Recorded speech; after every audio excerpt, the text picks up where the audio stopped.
I'm Dr. Elena Vasquez, and I've been practicing emergency medicine at Crescent Bay Medical Center in Monterey, California for the past 9 years, or at least I was, until I submitted my transfer request to family medicine last month.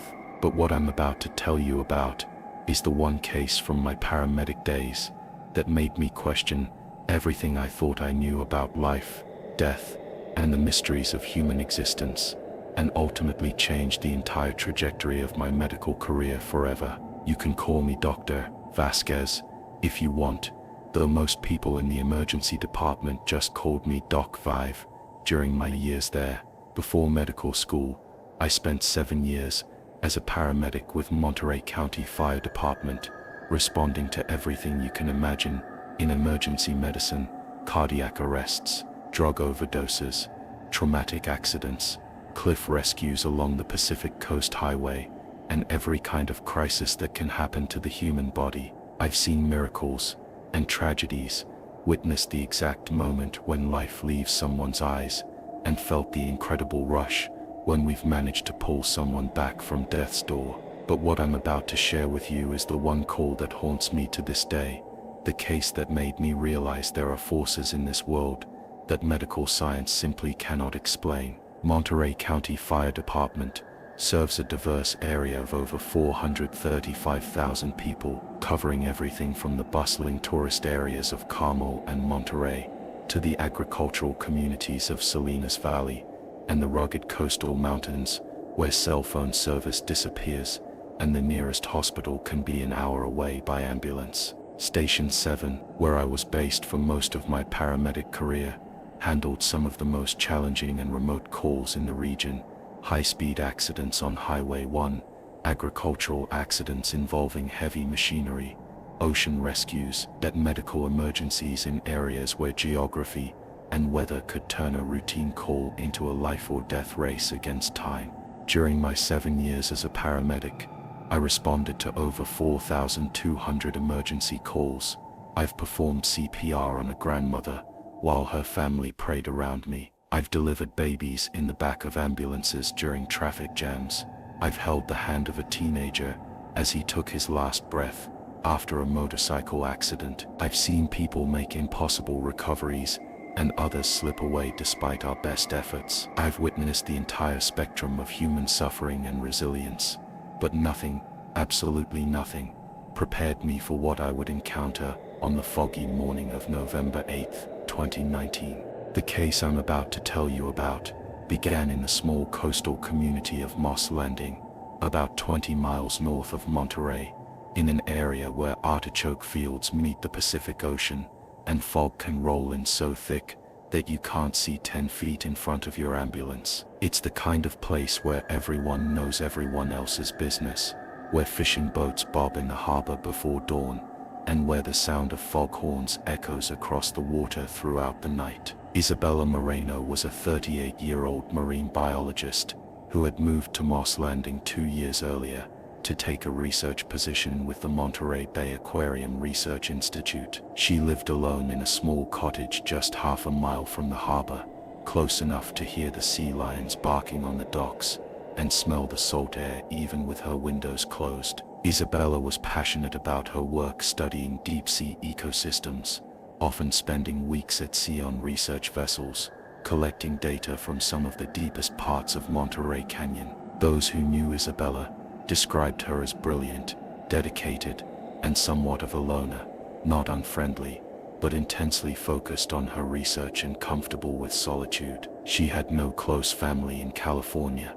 Her parents and siblings lived in Mexico City, and she had never married. Her closest relationships were with her research colleagues, particularly Dr. Marcus Chen, the senior marine biologist, who had recruited her to the institute and had become something of a mentor and friend. On November 5, 2019, Isabella was scheduled to join a research expedition aboard the Arcerave Pacific Storm, a 150-foot research vessel equipped for deep water studies. The expedition was planned to last 5 days, with the team collecting samples and data from depths of over 2,000 feet in Monterey Canyon. It was exactly the kind of work Isabella lived for, challenging, scientifically important, and taking her into environments that few humans ever experienced. The expedition departed Moss Landing Harbor at 6 a.m. on November 5th, under clear skies and calm seas. The research team consisted of 8 scientists and crew members,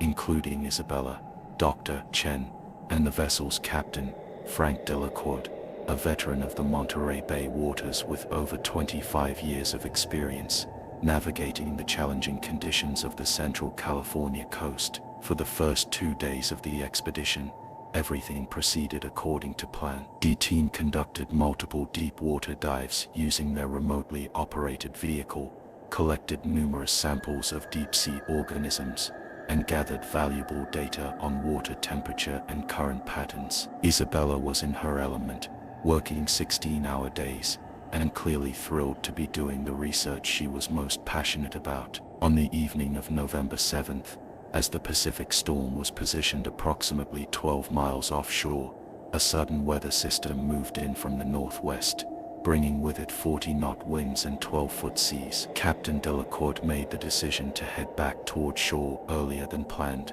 as the weather conditions were making it dangerous to continue deep water operations. At approximately 2:30 a.m. on November 8th, as the vessel was making its way back to Moss Landing through heavy seas and thick fog, disaster struck. According to the official Coast Guard investigation report, a rogue wave, estimated at over 20 feet, struck the Pacific Storm on her starboard, causing the vessel to roll violently and throwing several crew members across the deck. Isabella, who had been working late in the ship's laboratory analyzing samples, was thrown against a steel bulkhead with tremendous force. Dr. Chen, who witnessed the accident, later reported that the impact was so severe that Isabella was knocked unconscious immediately and appeared to have sustained a serious head injury. She was bleeding from her nose and ears, classic signs of traumatic brain injury, and she was not responding to verbal commands or physical stimuli.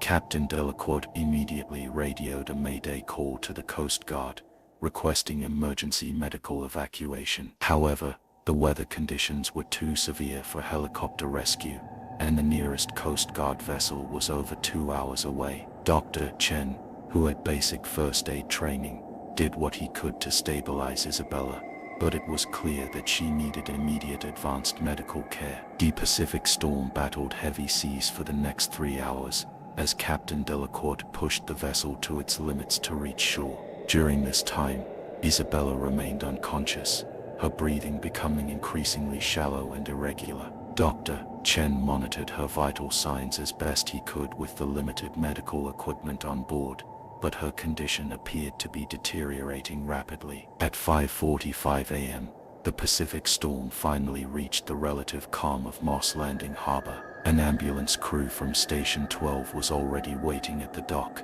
having been alerted by the Coast Guard about the incoming medical emergency. The crew immediately boarded the vessel and began advanced life support measures as they prepared to transport Isabella to Natividad Medical Center, the closest trauma facility. During the 25-minute ambulance ride to the hospital, Isabella's condition continued to worsen. Her pupils became fixed and dilated, a sign of severe brain injury, and her breathing became so irregular that the paramedics had to assist her ventilation. By the time they arrived at Natividad Medical Center, Isabella was barely clinging to life. The trauma team, led by Dr. Sarah Blackwood, immediately took Isabella into surgery. The CT scan revealed what they had feared, a massive traumatic brain injury with significant bleeding and swelling. Dr. Blackwood and her team worked for nearly 8 hours to relieve the pressure on Isabella's brain, remove blood clots,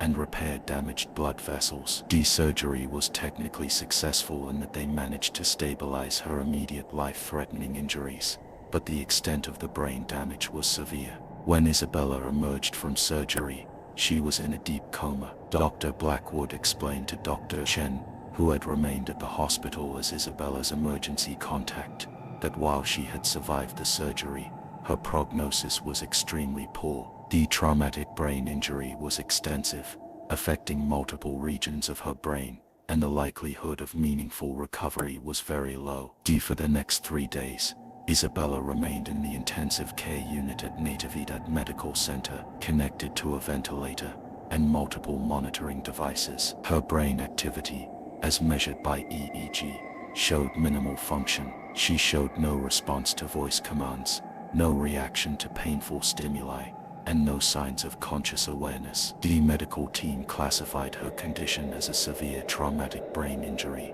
with minimal chance of recovery. Dr. Chen contacted Isabella's family in Mexico City, and her parents, Dr. Ricardo Moreno and Maria Moreno, flew to California immediately. For 3 days, they maintained a vigil beside their daughter's bed, talking to her, playing her favorite music, and hoping against hope for some sign that she might be fighting her way back to consciousness. On the evening of November 10th, Dr. Blackwood had a difficult conversation with the Moreno family. While Isabella was stable from a medical standpoint, the extent of her brain injury meant that even if she survived, she would likely remain in a persistent vegetative state indefinitely. The family was facing the agonizing decision about long-term care options and end-of-life planning. This is where I entered Isabella's story, though I had no idea at the time that this case would fundamentally change how I understood the nature of consciousness, life, and death itself. On the morning of November 11th, I was working the day shift with my partner Rebecca Santos, a highly experienced paramedic with 12 years in emergency services. Rebecca and I had worked together for over 3 years, and we had developed the kind of professional partnership where we could anticipate each other's actions and communicate with just a glance. We were known at Station 7 for handling the most complex and challenging calls with calm professionalism. At approximately 10:15 a.m., we received what initially seemed like a routine medical call, a welfare check at a residential address in Moss Landing. The dispatch information was minimal. A neighbor had called 911 expressing concern that they hadn't seen the resident for several days, and noticed that newspapers were piling up on the front porch. These types of calls were common, especially in communities with older residents living alone, and they usually resulted in either a false alarm or, tragically, the discovery of someone who had died peacefully in their sleep. Rebecca and I responded in Medic 7, our advanced life support ambulance equipped with everything necessary for critical care transport and emergency intervention. The drive to Moss Landing took about 15 minutes through the coastal agricultural areas, past fields of Brussels sprouts and artichokes, with the Pacific Ocean visible in the distance through the morning fog. When we arrived at the address, a small, well-maintained cottage, about half a mile from Moss Landing Harbor, we were met by Mrs. Dorothy Fleming, an elderly neighbor who had made the 911 call. She appeared genuinely concerned and explained that the resident, whom she knew as Isabella, was usually very reliable about bringing in her newspapers and mail, but hadn't been seen for 3 days. "I know she travels for work sometimes," Mrs. Fleming explained, "but she always tells me when she's going to be away, and I haven't heard from her. Yesterday, I noticed her car was in the driveway, but the newspapers kept piling up. This morning, I got worried enough to call you folks." Rebecca and I approached the cottage and knocked on the front door. When there was no response, we checked the windows and found that the curtains were drawn and we couldn't see inside. Mrs. Fleming provided us with the information that Isabella worked at the Marine Research Institute, and we decided to contact them to verify whether she was supposed to be at work or traveling. What happened next would change everything I thought I knew about the nature of human consciousness and challenge every principle of medical science I had learned during my career. When we called the Monterey Bay Aquarium Research Institute, we were transferred to Dr. Marcus Chen. As soon as I mentioned Isabella Moreno's name and our concern about her welfare, Dr. Chen's voice became strained and emotional. "Officers, I need to tell you something that's going to sound impossible," he said. "Isabella has been in a coma at Natividad Medical Center for the past 3 days. She suffered a severe traumatic brain injury in an accident aboard our research vessel. She's been unconscious since November 8th. There's no way she could be at her home." Rebecca and I exchanged glances. We had dealt with mistaken identity cases before, but Dr. Chen seemed certain about the details. I asked him to describe Isabella's physical appearance, and his description matched the photographs we could see through the cottage windows. Dr. Chen, I said carefully, we're going to need to enter the residence to check on the welfare of whoever is inside. Can you meet us here, or is there someone else who has a key to the property? Within 20 minutes, Dr. Chen arrived at the cottage, accompanied by Mrs. Patricia Vega, Isabella's landlord, who had a spare key. Dr. Chen appeared shaken and confused as he confirmed that this was indeed Isabella's residence, and that according to all medical records, she should be unconscious in the ICU, not at home. Mrs. Vega unlocked the front door, and we entered the cottage to conduct our welfare check. The interior was neat and organized, typical of someone who lived alone and took care of their space. There was no immediate sign of distress or medical emergency. As we moved toward the bedroom area, we could hear the sound of steady rhythmic breathing coming from behind a closed door. Rebecca and I approached carefully, not knowing what we might find. When we opened the bedroom door, we discovered something that would haunt me for the rest of my career and ultimately drive me away from emergency medicine entirely. Isabella Moreno was lying peacefully in her own bed, wearing comfortable pajamas, breathing normally, and appearing to be in a deep, restful sleep. Her face showed no signs of injury, no indication of the traumatic brain damage that should have left her in a coma 40 miles away in a hospital intensive care unit. But according to every medical record, every hospital chart, and every piece of documentation that we would later verify exhaustively, Isabella Moreno should have been unconscious in the ICU at Natividad Medical Center, connected to life support equipment and fighting for her life. Dr. Chen stood frozen in the doorway, staring at his colleague, who was somehow sleeping peacefully in her own bed, while simultaneously lying in a coma in a hospital room miles away. I immediately checked Isabella's vital signs in her bedroom. Her pulse was steady at 72 beats per minute, her breathing was deep and regular, and her skin tone appeared completely normal. She looked like someone enjoying a peaceful night's sleep, not a woman who should have been fighting for her life in an intensive care unit. This is impossible, Dr. Chen whispered, his voice trembling. I just left the hospital 2 hours ago. She's there, Elena. She's connected to machines, unconscious, barely alive. Rebecca stepped outside to radio our dispatch and request immediate contact with Natividad Medical Center. Within minutes, she returned with information that would turn this welfare check into the most baffling case in my entire medical career. The hospital confirmed that Isabella Moreno was indeed in their ICU, still in a deep coma, still connected to life support. The nursing staff had checked on her at 9:45 a.m., just 30 minutes before we had arrived at her cottage. Her condition remained critical and unchanged. There was no record of her being discharged, no indication that she had regained consciousness, and the security system showed no one entering or leaving her room. Yet here she was, sleeping peacefully in her own bed, 40 miles away from where every piece of medical documentation said she should be. I gently tried to wake Isabella, calling her name and lightly shaking her shoulder. She stirred slightly, her eyelids fluttering, and then slowly opened her eyes. What I saw in those moments will haunt me for the rest of my life. Isabella looked directly at me with clear, focused eyes. She wasn't confused or disoriented. She wasn't showing any signs of the severe brain trauma that should have left her in a vegetative state. "Hello," she said softly, her voice completely normal. "Are you a paramedic? Is everything okay?" Dr. Chen stepped forward, tears streaming down his face. "Isabella, it's Marcus. Do you remember what happened? Do you remember the accident on the ship?" She sat up slowly, looking puzzled but alert. "Marcus, what are you doing here? What accident?" She paused, her brow furrowing in concentration.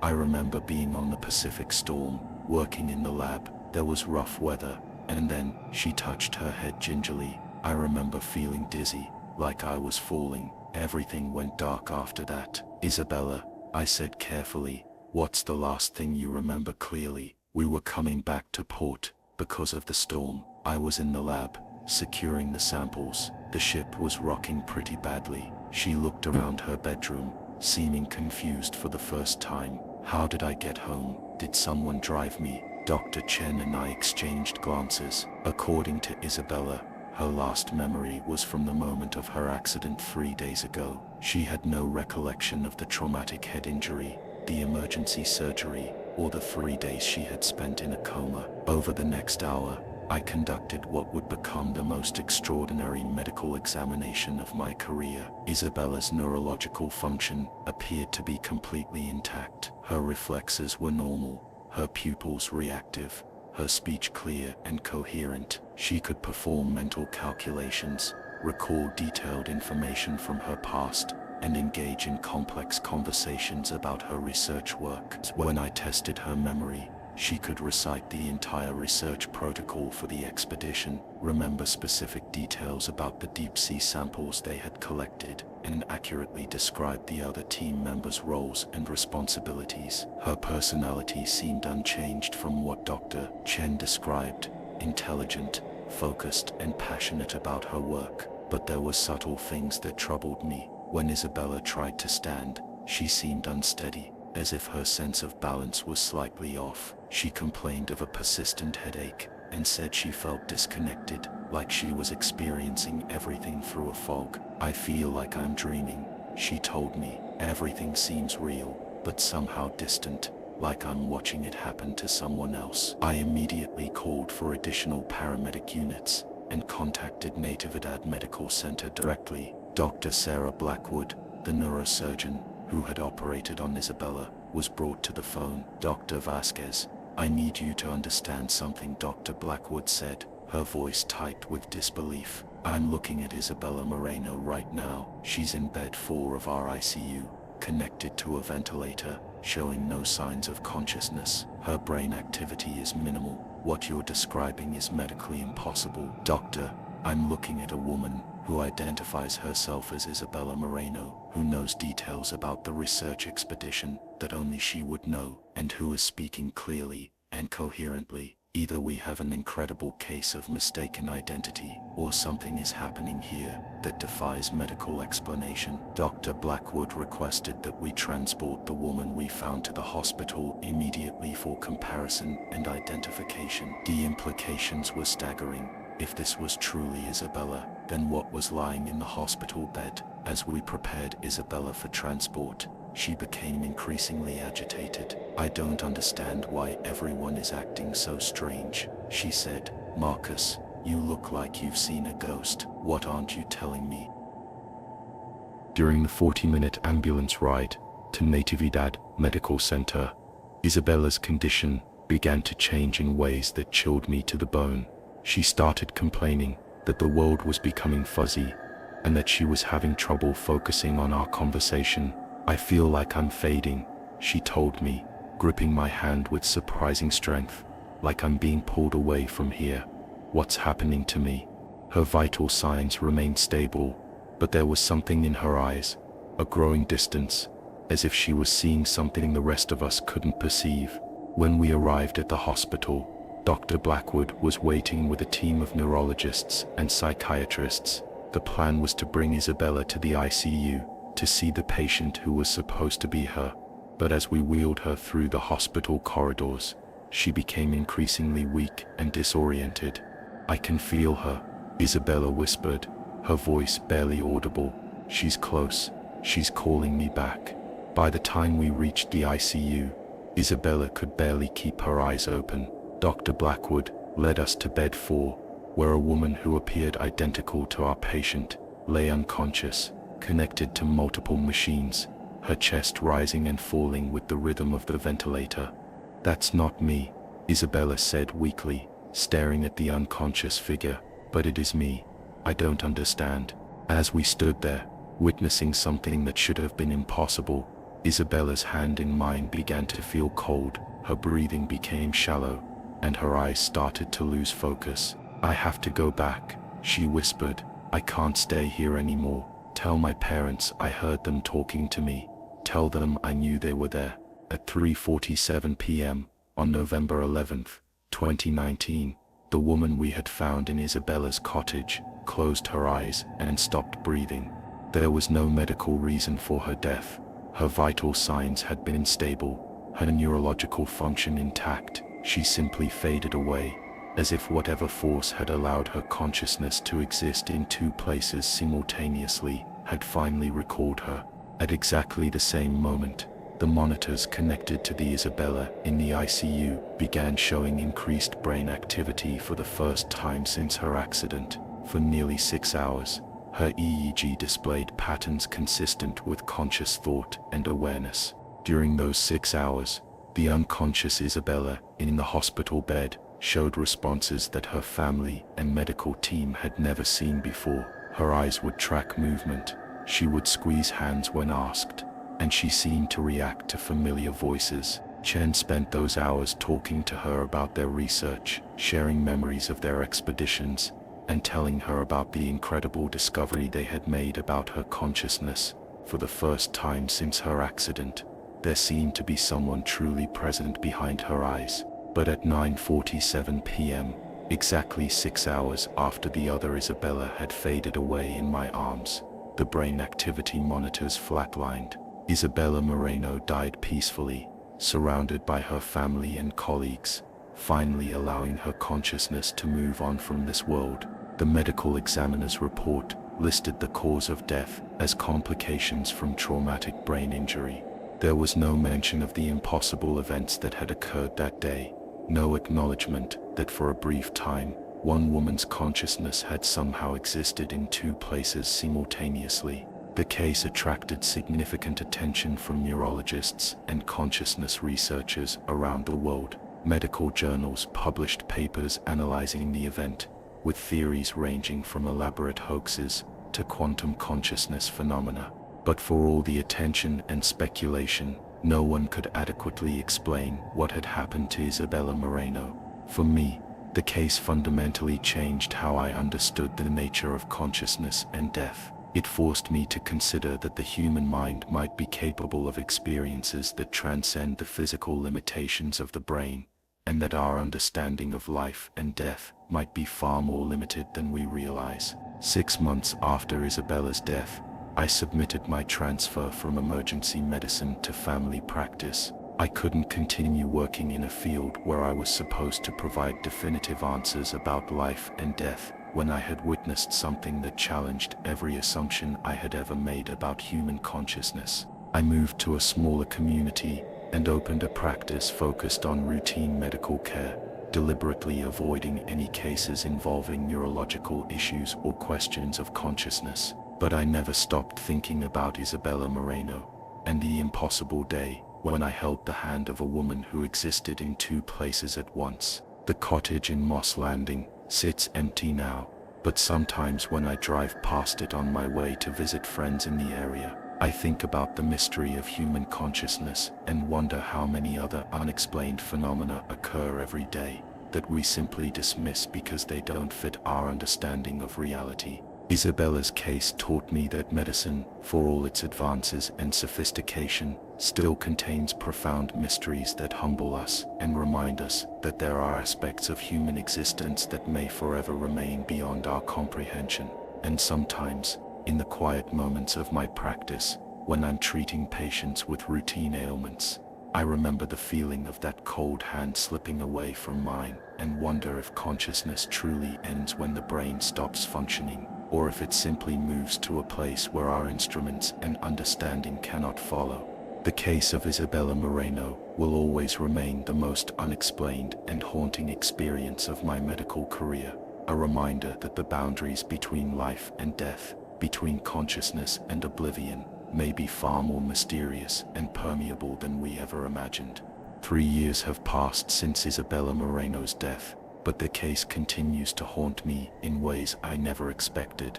What I didn't mention in my previous account were the events that occurred in the weeks following her death, events that ultimately convinced me to leave emergency medicine forever. 2 weeks after Isabella's funeral, Dr. Chen contacted me with disturbing news. The research samples that Isabella had been working with on the Pacific Storm, specimens collected from depths of over 2,000 feet, had begun exhibiting properties that defied scientific explanation. The deep-sea organisms, which should have died within hours of being brought to the surface, were not only still alive, but were displaying bioluminescent patterns that marine biologists had never documented before. More unsettling was Dr. Chen's report that when he was alone in the laboratory late at night, analyzing Isabella's final data, he could swear he heard her voice providing guidance on the research procedures. "It's like she's still here," he told me, his voice shaking, like part of her consciousness is connected to the work she was doing when the accident happened. I tried to dismiss these reports as grief-induced imagination, but then other witnesses began coming forward. Mrs. Fleming, Isabella's elderly neighbor, called me 3 weeks after the funeral. She claimed that on foggy nights, she could see lights moving inside Isabella's empty cottage and occasionally glimpsed a figure that looked like Isabella standing at the bedroom window, the same window where we had found her impossibly sleeping that November morning. The landlord, Mrs. Vega, reported similar experiences. She had entered the cottage to begin preparing it for new tenants when she found that items had been moved from where she had left them. Books on marine biology were open to specific pages about deep-sea consciousness research, and handwritten notes appeared on the desk, notes written in what appeared to be Isabella's distinctive handwriting. When I examined these notes, they contained detailed observations about the dual nature of consciousness and references to research that Isabella had never had access to while alive. The handwriting analysis was inconclusive, but the content was far beyond anything Isabella had been working on before her accident. The most disturbing incident occurred exactly 1 year after Isabella's death. Dr. Chen was conducting a memorial dive at the exact location where the Pacific storm had encountered the rogue wave. As his remotely operated vehicle descended to the ocean floor, the cameras captured something that marine scientists are still unable to explain. At a depth of 2,100 feet, in complete darkness, where no human could survive, the ROV's lights illuminated a figure moving among the deep-sea specimens. The figure appeared to be collecting samples with the precise methodology that Isabella had developed during her research. When Dr. Chen tried to maneuver the ROV closer for a better view, all electronic equipment malfunctioned simultaneously, and the dive had to be aborted. The footage from that dive was reviewed by experts at multiple institutions. While most dismissed it as equipment malfunction or misinterpretation of natural phenomena, a few researchers quietly acknowledged that something inexplicable had been captured on those cameras. These ongoing phenomena forced me to confront a possibility I had been trying to avoid, that Isabella's consciousness hadn't simply existed in 2 places simultaneously during that impossible day, but had somehow become permanently unmoored from the physical constraints of her body. The weight of this realization, combined with my growing uncertainty about the nature of consciousness and death, made it impossible for me to continue practicing emergency medicine. How could I make life and death decisions for patients when I could no longer trust my understanding of what life and death actually meant? I left California and moved to a small town in Vermont, where I now practice family medicine, far from the ocean and the memories of that November day. But even here, I sometimes receive calls from Dr. Chen updating me on the continuing research into consciousness and quantum biology that grew out of Isabella's case. Recent developments in quantum physics and consciousness studies suggest that human awareness might not be as localized to the brain as we previously believed. Some researchers theorize that consciousness could be a fundamental property of the universe itself, capable of existing independently of biological structures under certain extreme circumstances. While I find these theories fascinating, they also terrify me. If consciousness can exist beyond the boundaries of the physical body, if death is not the definitive end we believe it to be, then what other assumptions about human existence might be fundamentally wrong? The case of Isabella Moreno taught me that the universe contains mysteries far beyond our current understanding. It humbled me as a physician and as a human being, reminding me that for all our scientific advances, we are still children fumbling in the dark when it comes to the deepest questions about consciousness, life, and death. Sometimes on foggy nights here in Vermont, when the mist rolls through the mountains in a way that reminds me of the Monterey coast, I think about Isabella and wonder if consciousness truly ends when the body dies, or if it simply transforms into something we don't yet have the wisdom or instruments to detect. The most profound lesson from my most unexplained case may be this, that the mysteries of human existence are far deeper and more complex than medicine has taught us to believe, and that maintaining humility in the face of the unknown is perhaps the most important quality any healer can possess.